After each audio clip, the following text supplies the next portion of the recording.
Hello, I'm Jenny Simmons, Del Nor's Special Care Nursery Clinical Liaison. Thank you for viewing our two-part video on IV fluid labeling and central line tubing change.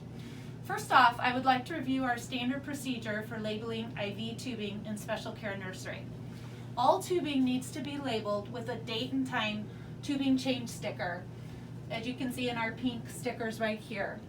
For IV fluids or Hyper-L, we want to label above the pump, and for lipids or med lines, we're going to label below the pump. In addition, please add a sticker that identifies your fluid. For example, in our nursery we have maintenance fluid IV stickers. We also have TPN, lipids, and we can add a medication line change sticker. Please use these IV fluid identification stickers with all of your IV tubing change pink stickers.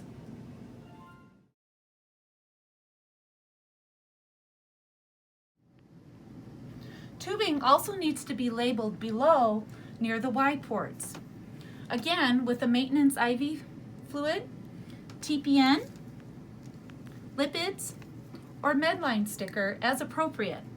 This is especially important if you have more than one line or have multiple fluids.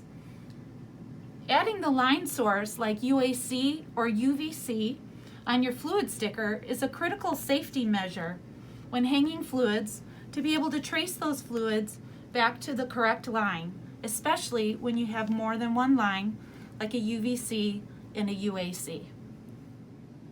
Now let's review our IV fluid tubing change policy, which is highlighted on this laminated reference guide on each IV pole. Clear IV fluids, or TPN tubing, is changed every 96 hours. This includes our inline medication tubing, which is also changed every 96 hours. Lipid tubing and the lipid syringe that comes from pharmacy is changed every 24 hours. IV bags that come from pharmacy, whether clear fluids or TPN, are changed every 24 hours. It is the IV tubing itself that's changed every 96 hours. Stock fluids like D10W can be changed every 96 hours with the tubing changed unless they run dry earlier. Please label all IV bags from pharmacy with the date and time in your initials when they're hung. Stock fluids like D10 and your saline flushes on your med line need to be labeled with a patient sticker with the date and time in your initials.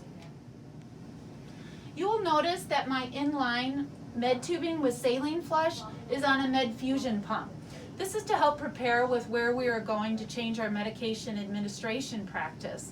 There's a system initiative coming that all neonatal meds are going to be infused on a med fusion pump.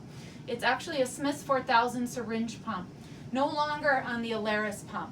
But more information and education is to come on that change. Finally, it is very important to label the microclave with the date and time that is put on the central line by the practitioner with insertion. Do not write on the clave with Sharpie. Instead, use a piece of tape to encircle the clave with the date and time in your initials when it was placed. This microclave is to be changed every 8 days, or with the second IV tubing change, which is every 96 hours. Our umbilical lines are normally left in about 5 to 7 days, so this original microclave might never be changed again. But it's very important that we label it with the date and time that it was inserted. Thank you for reviewing our IV fluid tubing labeling procedure.